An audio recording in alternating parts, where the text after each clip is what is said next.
Amen. Amen. Nous chantons ce que nous croyons. Amen. Que le nom de notre Seigneur soit loué. Amen. Moi aussi, je vous salue au nom du Seigneur Jésus-Christ ce matin. Amen. Vraiment avec joie. Amen. Comme David dit, nous sommes dans la joie quand on me dit, allons dans la maison de l'Éternel. Mais nous ne pouvons pas faire un culte sans la parole de Dieu. Parce que par la parole, Dieu nous exhorte. Par la parole, Dieu nous console. Il nous édifie et nous corrige. Amen. Alors, pour ne pas perdre beaucoup de temps, nous allons nous lever.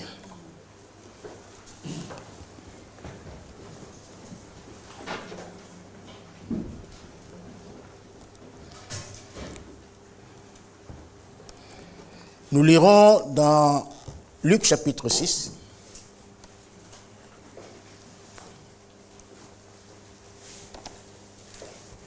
Le verset 46.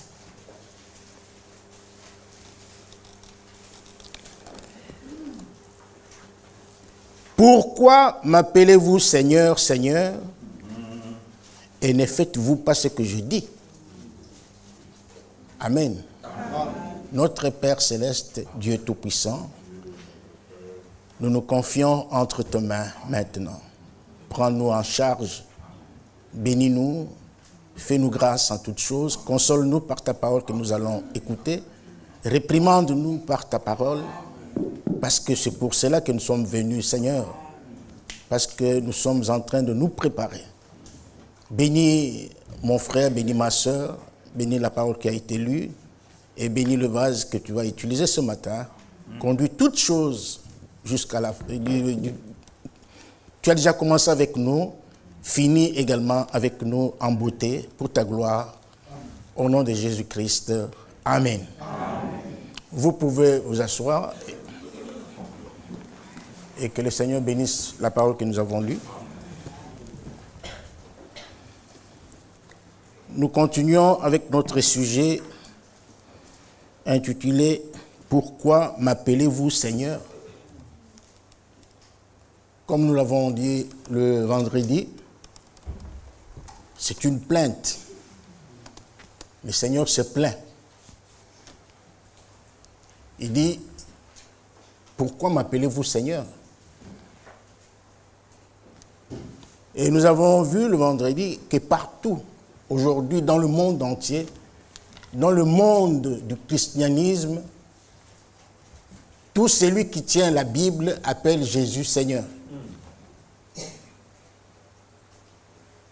Que ce soit dans les églises traditionnelles, l'église catholique, tout le monde appelle Jésus Seigneur. Chez les méthodistes, tout le monde appelle Jésus Seigneur. Chez les pentecôtistes, la même chose. Même dans le milieu du message, tout le monde appelle Jésus Seigneur. Et c'est vrai, comme nous l'avons lu dans Jean chapitre 13, Jésus a dit, vous m'appelez Seigneur et Maître. Vous dites bien, parce que je le suis. Donc Jésus est Seigneur. Amen. Et nous avons montré que Seigneur veut dire Maître. Le maître de la maison. Le chef suprême. Amen. Et le maître, c'est celui qui a l'autorité sur les personnes qui sont sous sa propriété, qui sont dans sa dépendance. Le maître de l'univers. Il est le maître de tout l'univers. Il est le maître de tout. Amen. Il est le maître de ton âme. Amen. Il est le maître de mon âme. Amen. Il a la supériorité sur toute chose. Comme nous pouvons le lire dans Matthieu chapitre 28. Matthieu chapitre 28. Au verset 18, Jésus dit, Jésus s'étant approché, leur parla ainsi. Tout pouvoir m'a été donné dans le ciel et sur la terre. Amen. Tout pouvoir, toute autorité lui a été donné, n'est-ce pas, dans le ciel et sur la terre. Donc il a le pouvoir sur tout. Amen. Sur tout ce qui existe. Amen. Même sur tout ce qui n'existe, plutôt je veux dire, tout ce qui est visible et invisible. Amen. Il a le pouvoir, il a l'autorité. Il a été, lisons Éphésiens chapitre 1.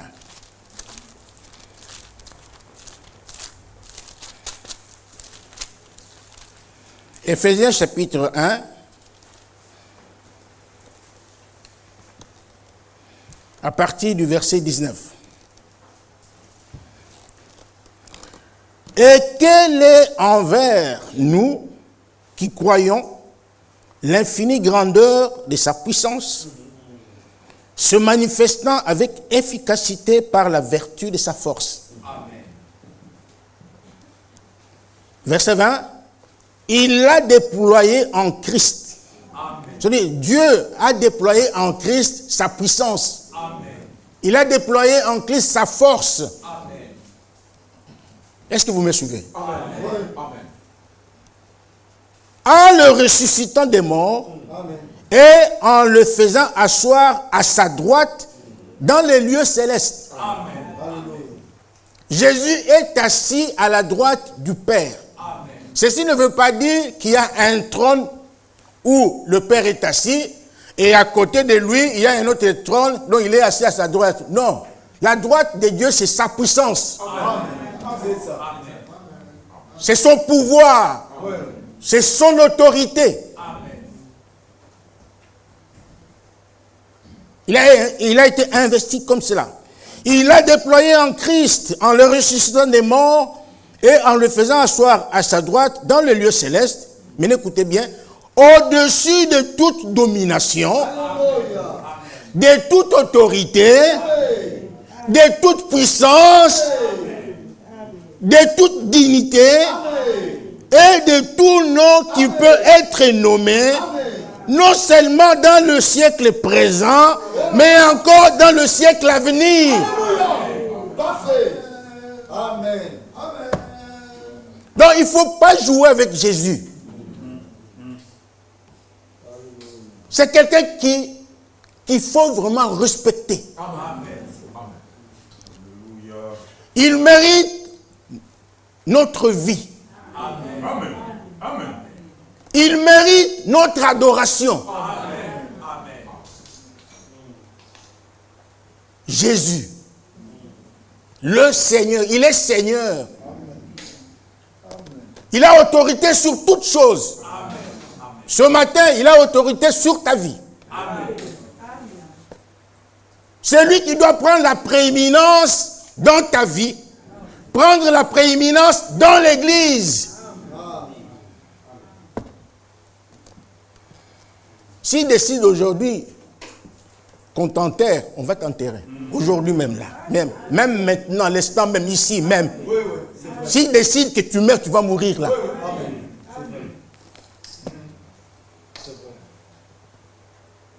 C'est lui qui permet tout. Il permet tout. C'est pourquoi la Bible dit, toutes choses concourent au bien de ceux qui aiment Dieu. S'il veut te guérir maintenant, il va le faire.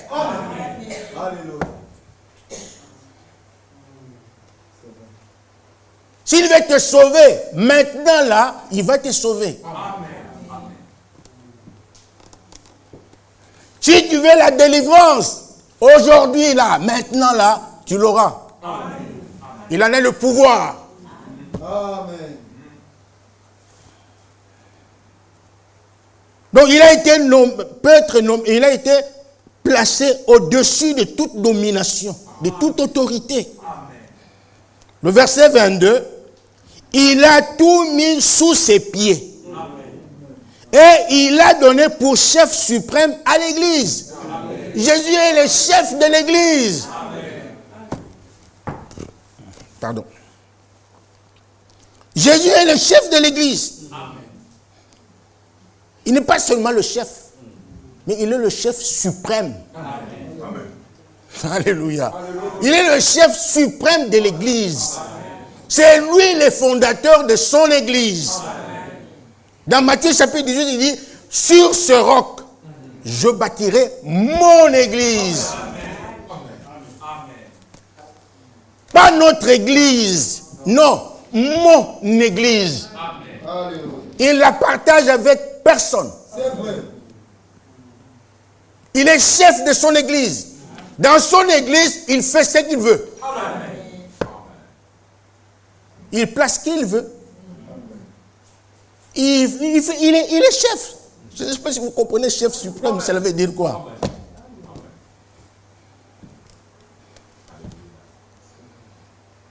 Il faut respecter Jésus. Il faut le respecter.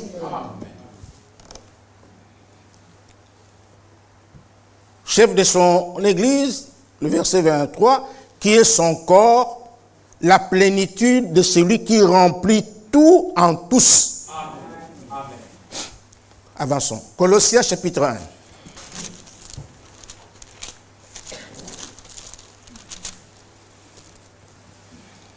Puisque nous parlons du Seigneur, nous parlons du Fils, le Fils de Dieu, Le verset 15 nous dit, Colossiens 1, verset 15, le Fils,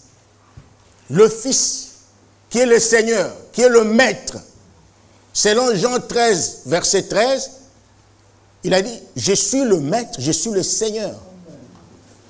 Alors, ce Fils-là qui est le Seigneur et le Maître, nous dit, la Bible dit ceci de lui. Le Fils est l'image du Dieu invisible. Amen. Alléluia. C'est pourquoi il pouvait dire à Philippe, celui qui m'a vu a vu le Père. Amen. Il est l'image du Dieu invisible. Amen. Le Dieu qui est invisible, qu'on ne peut pas voir, Jésus, quand vous voyez Jésus, lui, il est son image. Amen. Donc, c'est-à-dire quand vous badinez avec Jésus, donc, je veux dire, si vous minimisez Jésus, c'est Dieu que vous minimisez. Amen. Parce qu'il est l'image du Dieu invisible. Amen. Le premier-né de toute la création. Amen. Et maintenant, écoutez le verset 16. Car en lui, c'est-à-dire en Jésus, ont été créées toutes les choses qui sont dans les cieux et sur la terre. Amen. Les visibles et les invisibles. Amen. Trône, dignité, domination, autorité. Amen. Tout a été créé par lui. Amen. Et pour lui.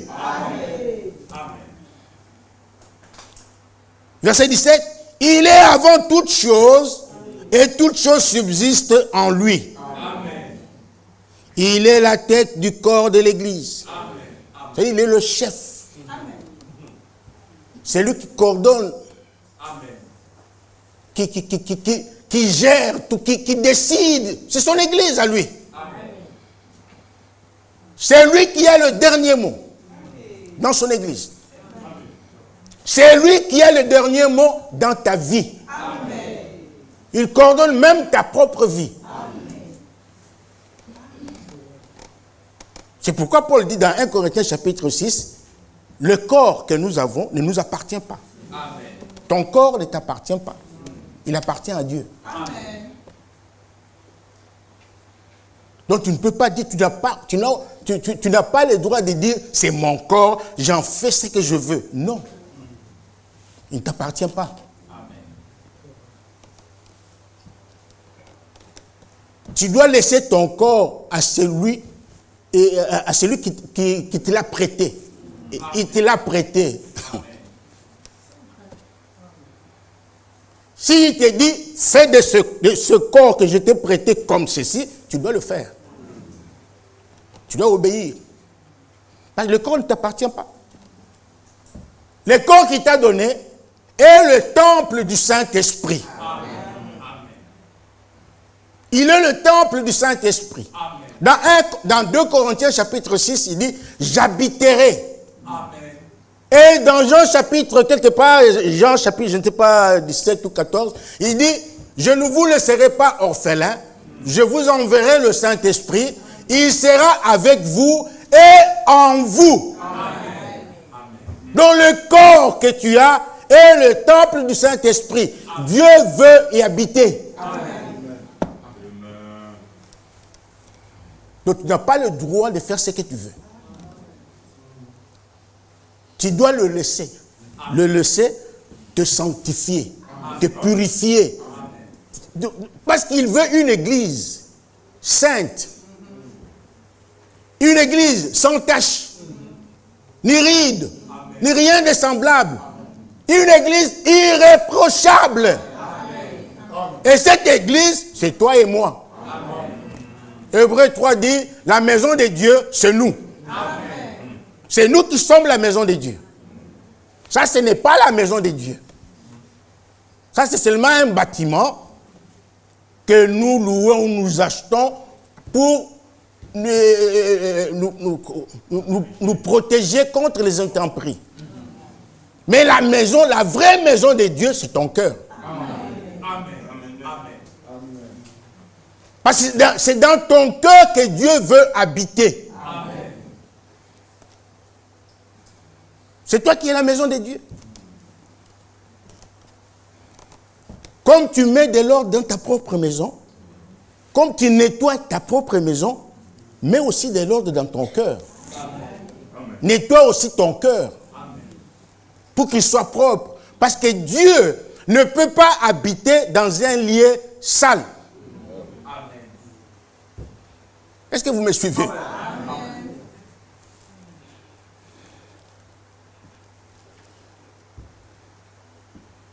Le verset 19, nous sommes dans Colossiens chapitre 1.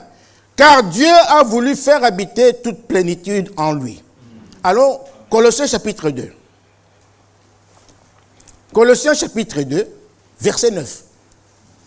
Car en lui habite corporellement toute la plénitude de la divinité. Amen.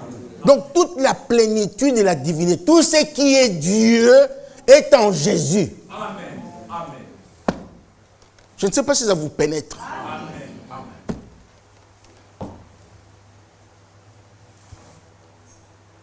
Et le verset 10 dit, vous avez tout pleinement en lui. Amen.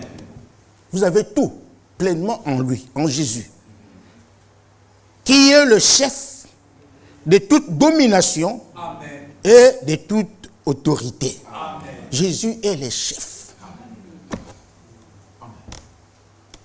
Il est le Seigneur. Amen. Mais il s'est plaint. S'adressant à son peuple, il s'est plaint. Il dit, pourquoi m'appelez-vous Seigneur? Pourquoi? C'est une question qu'il a posée. Et cette question, il te la pose aujourd'hui. C'est ce matin-là. Il dit, pourquoi tu l'appelles Seigneur? Vous m'appelez Seigneur, vous faites bien, mais vous ne faites pas ce que je vous dis. Vous n'obéissez pas à ma parole. Vous ne vivez pas une vie digne de l'évangile.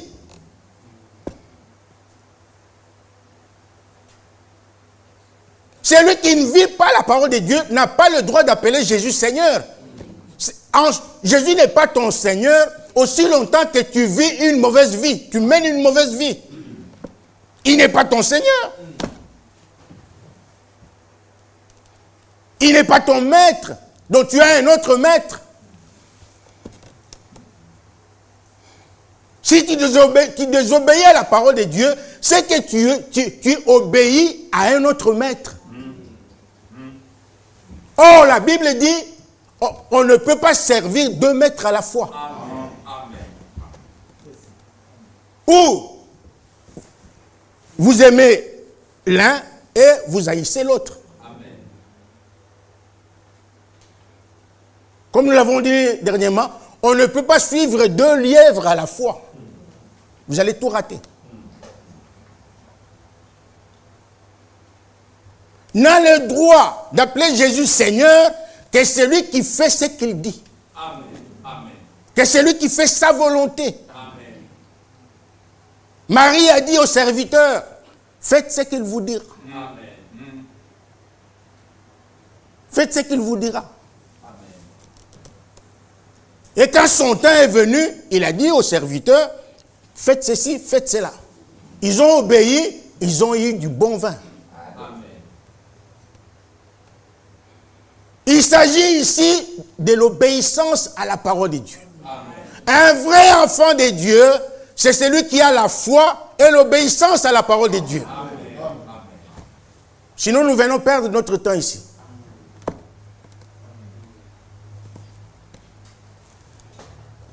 Marc chapitre 12. Marc chapitre 12. Lisons à partir du verset 28. Un des scribes qui les avait entendus discuter, sachant que Jésus avait bien répondu aux Sadducéens, s'approcha et lui demanda: quel est le premier de tous les commandements? Ça, c'est une question vraiment raisonnable.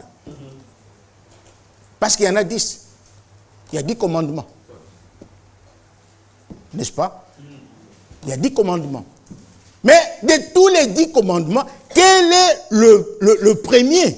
Quel est le premier de tous les commandements? Écoutez la réponse de Jésus. Verset 29. Voici le premier. Écoute. Il faut écouter. Amen. Amen. Écoute Israël. Amen. Le Seigneur, notre Dieu, est l'unique Seigneur. Amen. Amen. Il n'y en a pas deux. L'unique. Il est le seul. Amen. Même si vous lisez dans Éphésiens chapitre 4, le verset 5, il dit, il y a un seul Seigneur. Amen. Vous connaissez l'écriture, non? Un seul Seigneur. Il dit, le Seigneur, notre Dieu, est l'unique Seigneur. Amen. Verset 30. Et tu aimeras le Seigneur, ton Dieu. Donc, vous comprenez que Jésus est Dieu. Amen. Amen. Jésus dit qu'il est le Seigneur. Amen. Mais les trinitaires ne comprennent pas. Les catholiques, ils ne comprennent pas. Les témoins de Jéhovah ne comprennent rien. Nous sommes privilégiés. Amen. Dieu nous a fait grâce. Amen. Il a ouvert notre esprit pour que nous comprenions les Saintes Écritures. Amen. Jésus dit, il est le Seigneur, le Maître. Dans l'Ancien Testament, Dieu est appelé Seigneur. Parce que ici, ce que nous lisons ici, Jésus l'a pris de Deutéronome. Alléluia. Amen. Il a pris ça de Deutéronome. La Bible dit, tu aimeras le Seigneur, ton Dieu. Amen. Amen. Pourquoi vous ne respectez pas ces dieux-là? Les Jésus-là, pourquoi vous ne le respectez pas? Nous avons montré que si le maître a droit à la crainte, Amen. si Jésus est votre maître, où est la crainte qui lui est due? Malachie chapitre 1er, verset 6. S'il est votre Dieu, donc il est votre Père, où est l'honneur que vous lui devez? Il a droit à votre honneur. Il a droit à la crainte venant de vous. Il faut le craindre.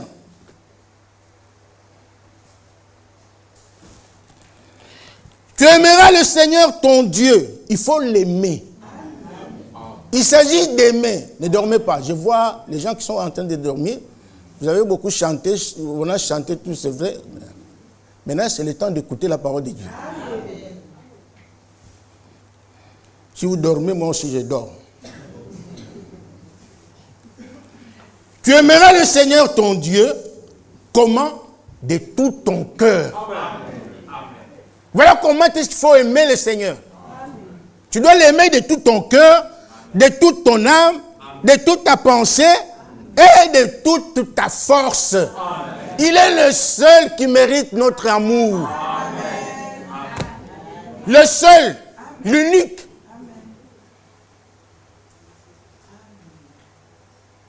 Pour lui, j'accepte de me sacrifier. Amen. Amen. Les premiers chrétiens ont donné leur vie en sacrifice. Amen. Pour ce Seigneur-là. Il y a eu des femmes qui croyaient comme vous et moi, mais à qui on a éventré pour sortir des fœtus de leur ventre. Est-ce que vous vous imaginez? Il y a eu ceux qui ont été sciés. On les a sciés. Pourquoi? Parce qu'ils avaient l'amour de Jésus. Amen.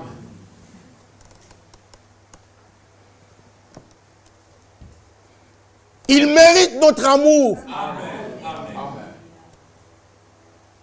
Parce que ce qu'il a fait à la croix de Golgotha, j'ai vu aujourd'hui, vous avez jubilé hein, quand on écoutait l'audio. vos péchés, tout ça, barrières, tout ça, c'est bien. Mais un homme ne peut pas le faire.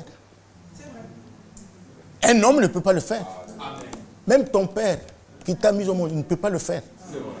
Même ta mère ne peut pas le faire. Même ton mari ne peut pas le faire. Même ta femme ne peut pas le faire pour toi. Rien. Personne ne peut le faire pour toi. C'est un sacrifice suprême.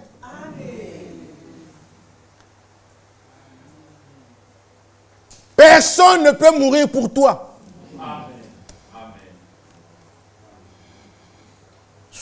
Chez nous, là-bas, on voit les gens qui, lors de l'enterrement,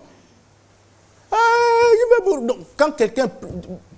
On pleure comme si vraiment le monde, je ne sais pas, on pleure. Donc on a l'impression que la personne va aussi se jeter dans la tombe. Mais on arrive devant la tombe, pouf, frein, et là, s'arrête. Mais la personne qu'on a aimée, qu'on a pleuré, est partie seule. C'est pour vous dire que l'homme ne peut pas sauver l'homme. Je ne sais pas si vous comprenez. L'homme ne peut pas délivrer l'homme. Il n'y a que Jésus seul qui peut le faire. Et il l'a fait. C'est pourquoi il faut louer Golgotha. Il faut aimer Golgotha.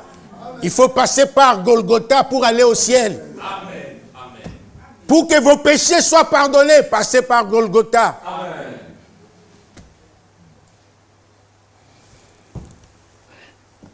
Oh là là, que Dieu nous aide vraiment. Donc il faut aimer Dieu. Amen. Il faut aimer le Seigneur Jésus-Christ. Il faut l'aimer. Il faut l'aimer plus que ton mari. Il faut l'aimer plus que ta femme. Il faut l'aimer plus que tes parents.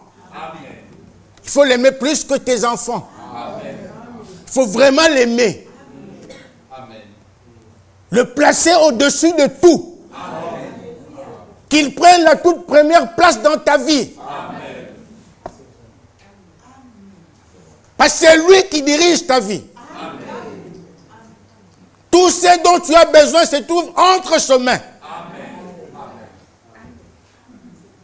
Il faut l'adorer. Il faut l'aimer. Que Dieu nous aide à comprendre ces choses.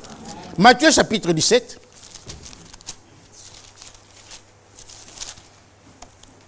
Matthieu chapitre 17.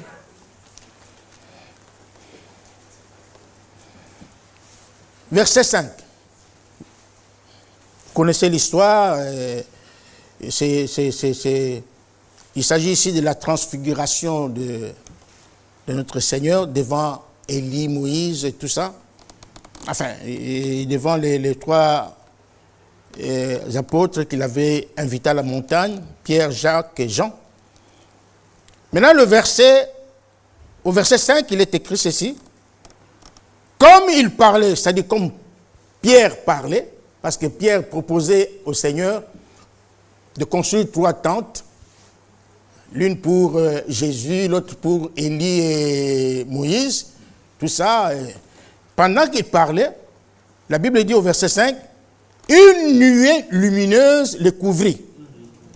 Et voici, une voix fit entendre de la nuée ces paroles.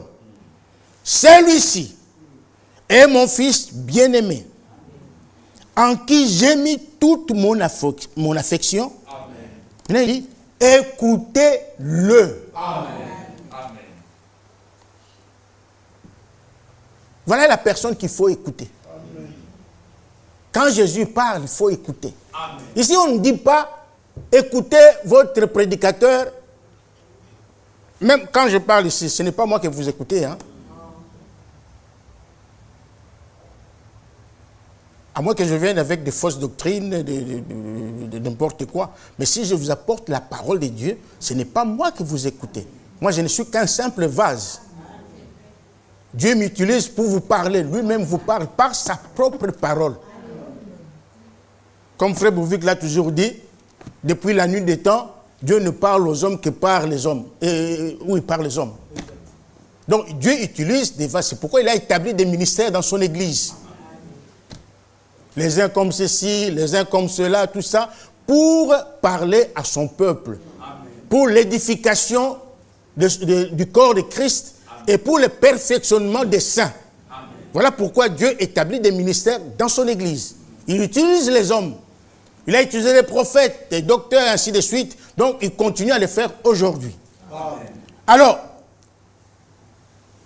celui qu'il faut écouter, ce n'est pas l'homme qui est devant vous, mais c'est le Seigneur Jésus qui parle au travers de cet homme-là.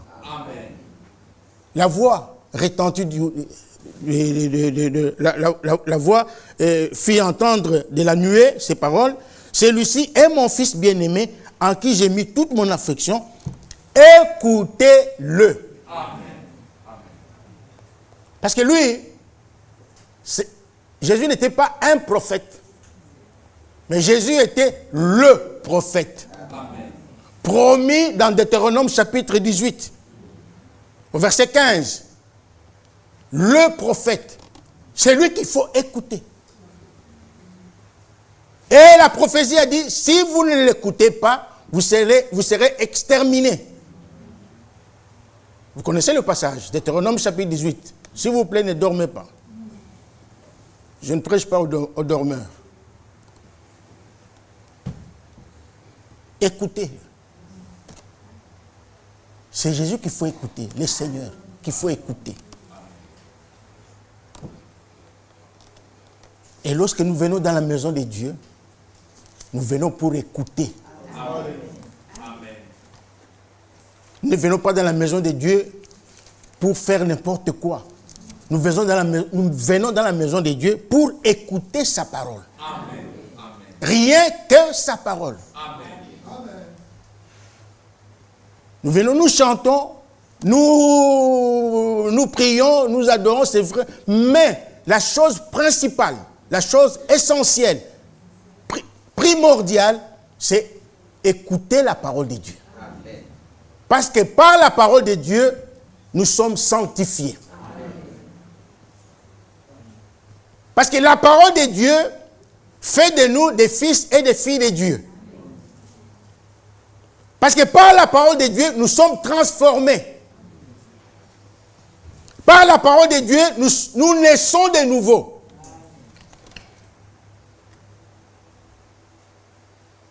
La parole de Dieu nous change.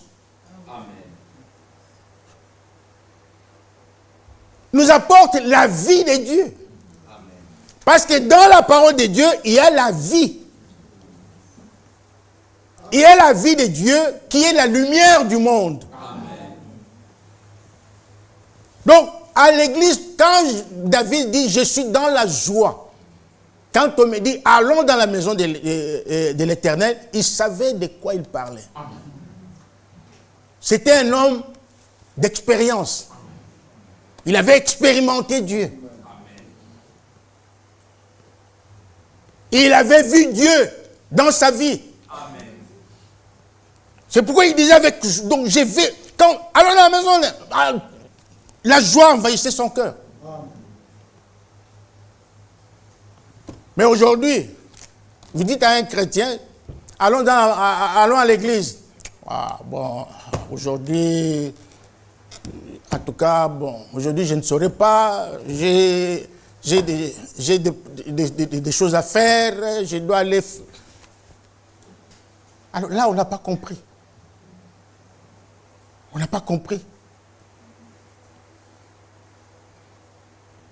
On n'a pas compris ce que Jésus a fait à la croix de Golgotha. On n'a pas compris pourquoi Jésus est venu sur la terre. Le Jésus qui est venu sur la terre, c'est Dieu lui-même qui a pris la forme humaine pour venir te sauver, pour te délivrer. Mais on te dit, allons à l'église. Non, on boude, on vient, on traîne les pieds, on entre là comme si on entrait dans une... comme on entrait dans sa chambre. On n'a même pas du respect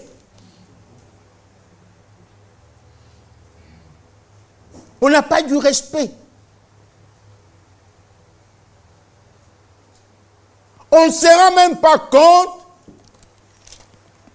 que Jésus a dit, là où 2 ou 3 sont rassemblés en mon nom, je suis au milieu d'eux. Vous savez, Jésus est fidèle. Comme il a dit que là où 2 ou 3 sont rassemblés en mon nom, je suis au milieu d'eux.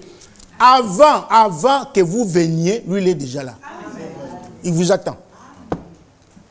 Et là, vous venez là. C'est comme le roi Philippe assis sur son trône. Il attend ses invités. Et les invités viennent comme ils veulent. Ils s'habillent comme ils veulent. Ils font ce qu'ils veulent. Et là, et vous croyez que le roi Philippe sera content? Non. Non. Ecclésiaste. Lisons Ecclésiaste.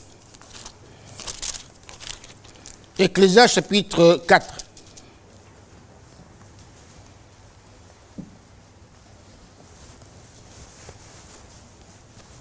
Ecclésiaste chapitre 4, verset 17. Prends garde à ton pied. C'est une mise en garde. Prends garde à ton pied lorsque tu entres dans la maison de Dieu. Ce n'est pas ta maison. Ce n'est pas la maison de ton papa ou de ton grand-père. Et comme nous l'avons dit le vendredi, ce n'est pas un club de jeunes, un club d'amitié, non. Nous sommes dans la maison de Dieu. Amen. Ici, nous venons pour rencontrer notre Dieu, pour faire des expériences surnaturelles avec notre Dieu.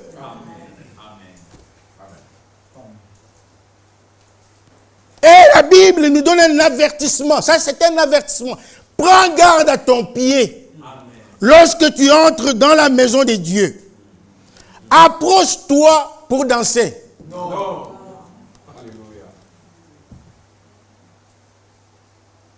Approche-toi pour écouter. Amen.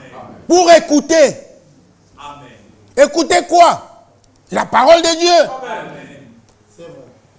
Écoutez quoi? Les instructions divines. Amen. Amen.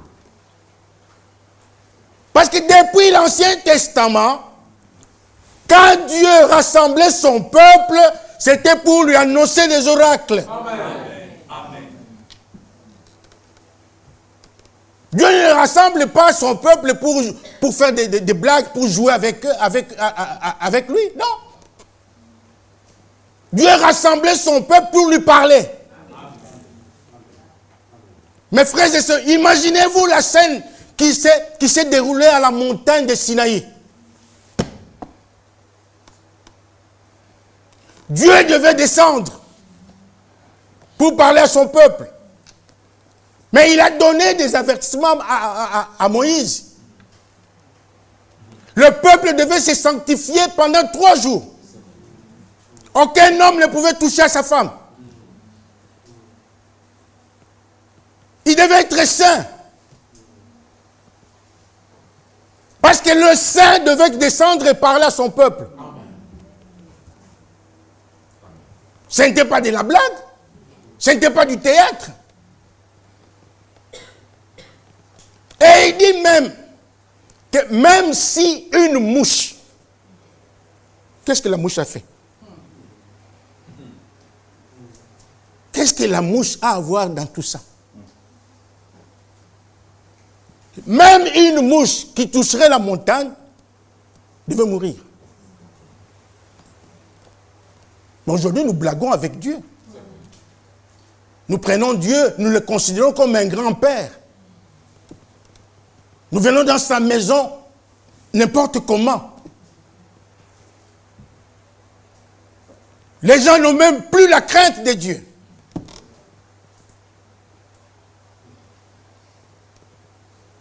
On n'a plus la crainte de Dieu.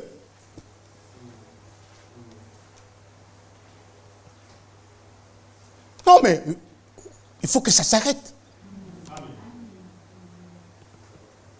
Il faut que nous nous mettions à genoux, que nous supplions Dieu pour qu'il ramène la crainte dans son Église. Amen.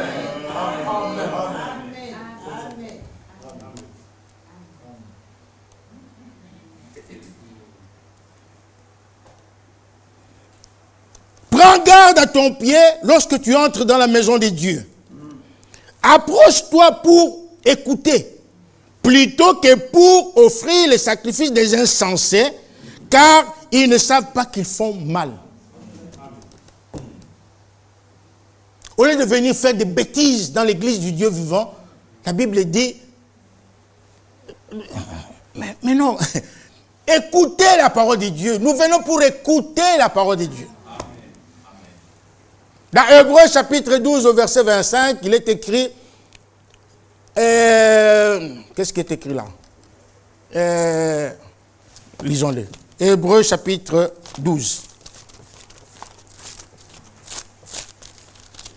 Hébreux chapitre 12, le verset 25.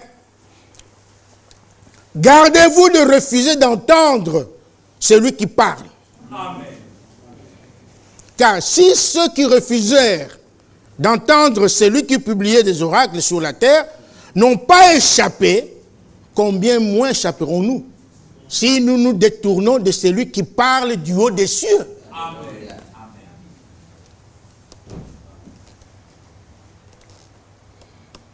Que Dieu nous aide. Amen. Les temps sont durs. Les temps sont difficiles. Jésus-Christ revient bientôt. C'est le temps où chacun de nous doit faire des expériences avec Dieu. Amen. On doit commencer par la foi. La véritable foi. Amen. La foi biblique. Amen. Et si on a cette foi-là, nous allons passer à la repentance. Ça, c'est vraiment important. Chacun doit expérimenter la repentance dans sa vie. Amen. Il y a 3 étapes du salut. La justification, la sanctification et le baptême du Saint-Esprit. Mais ça commence par la repentance. Amen. Et la conversion. J'insiste souvent sur ça. Parce que c'est ça l'évangile. Quand Jean-Baptiste est venu, il a prêché la repentance. Il a prêché sur la repentance. Il a dit aux gens, répentez-vous, car le royaume de Dieu est proche. Jean-Baptiste quitte la scène. Jésus entre. Il vient avec le même message. Répentez-vous. Amen. Jésus part, il laisse le message à ses apôtres. Les apôtres ont prêché sur la repentance. Amen. On n'a pas le temps de lire tout ça. C'est le même évangile que nous prêchons aujourd'hui. Nous continuons l'œuvre qui a commencé ce jour-là.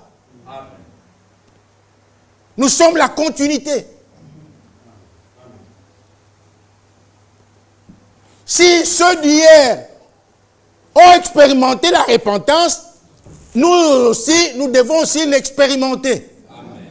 Ce que Dieu a fait dans la première église, c'est ce qu'il fait aussi dans la dernière église. Amen. Il n'a pas changé. Il est le même hier, aujourd'hui et éternellement. Amen. Que Dieu nous aide à comprendre ces choses. Amen. Nous venons à la maison de Dieu pour écouter. Amen. Dieu a besoin de ton oreille. Amen. Il a besoin d'une oreille attentive. Une oreille qui écoute. Amen. Lisons Luc chapitre 8. Luc chapitre 8. Okay. Luc chapitre 8.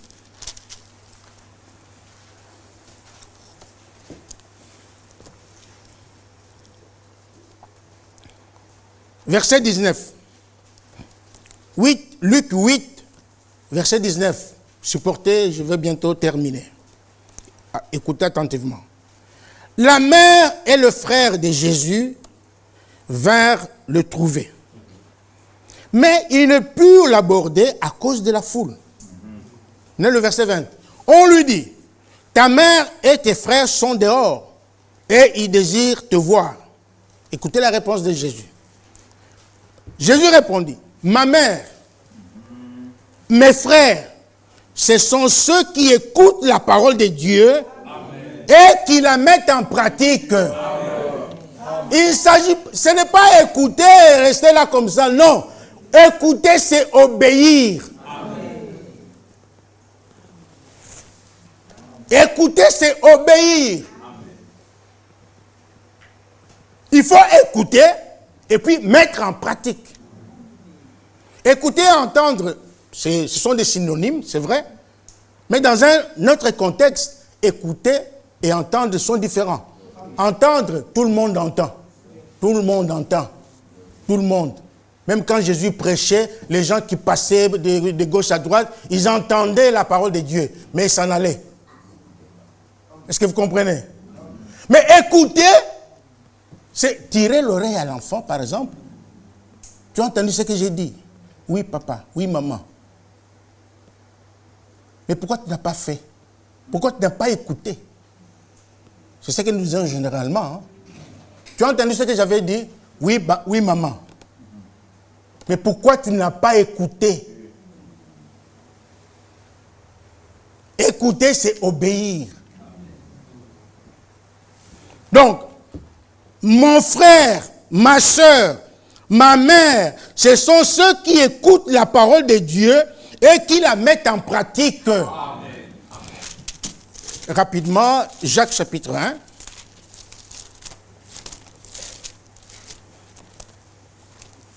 Aujourd'hui, c'est court parce qu'on a eu deux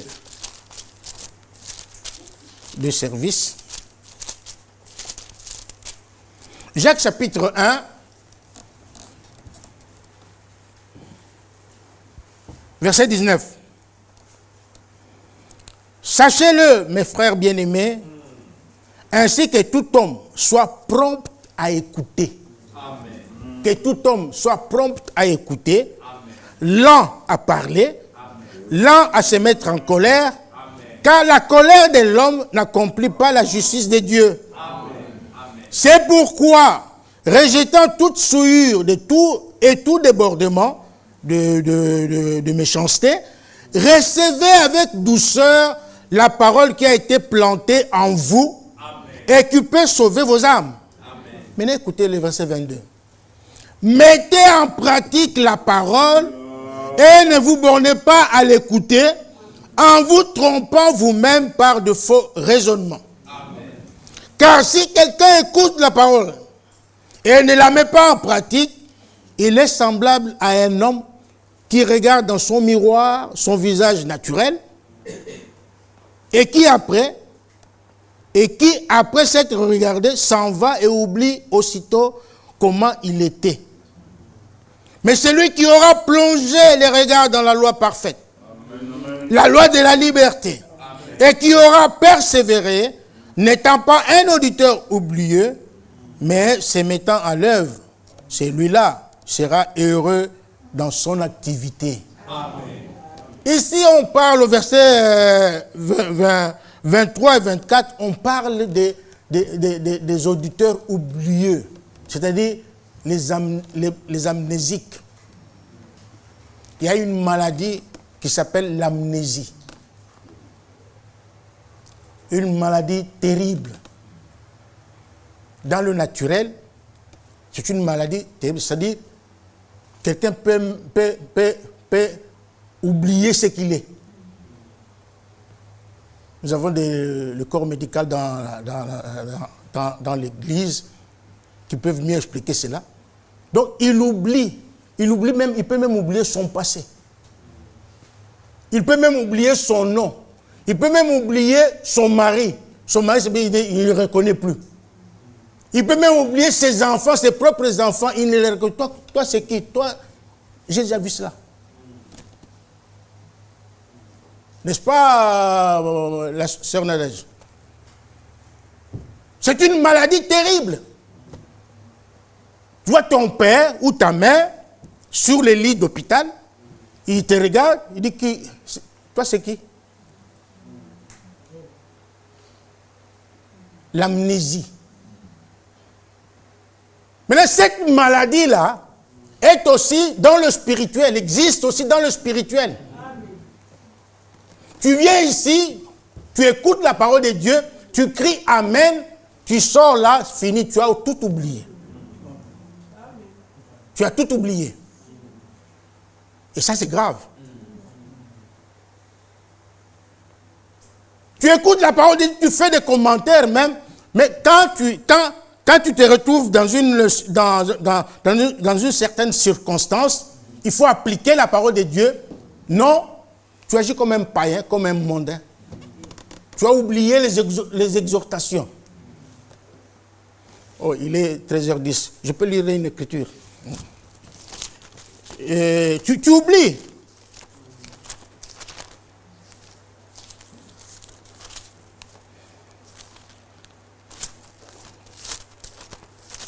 Voilà, j'ai commencé aussi à oublier l'écriture en question. Hébreux chapitre 2.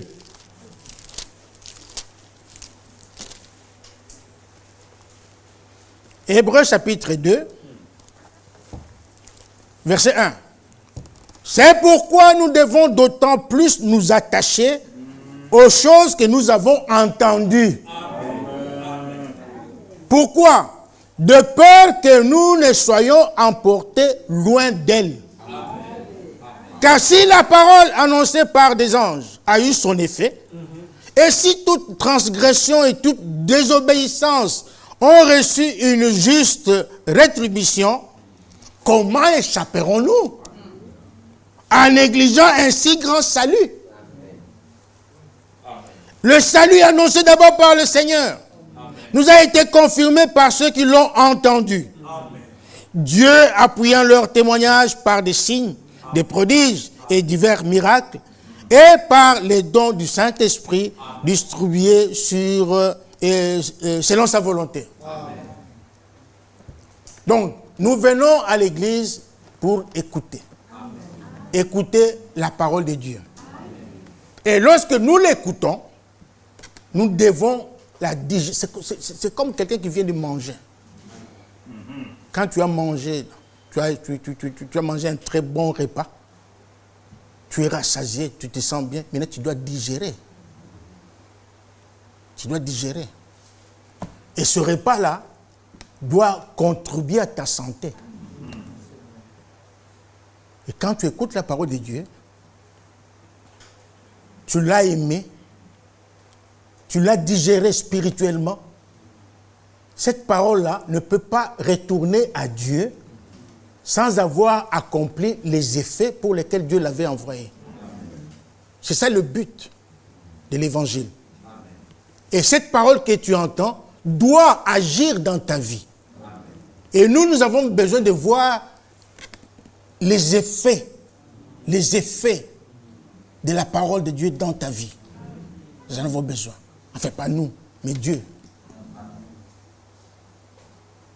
Bref, craignez Dieu. Amen. Ayez la crainte de Dieu. Amen. Car la Bible dit que l'ange de l'Éternel campe autour de ceux qui les craignent. Amen. Et il les délivre du danger. Amen. Si tu crains Dieu, Dieu sera avec toi. Amen. Si tu crains Dieu, il enverra toujours son ange pour te conduire. Si tu crains Dieu, tu seras le bien-aimé de Dieu. Dieu va t'aimer. Il va t'entourer de ses merveilles. Craignez Dieu, c'est la fin du discours, dit Ecclésiaste. Que tout homme craigne Dieu. Amen. Que le Seigneur vous bénisse.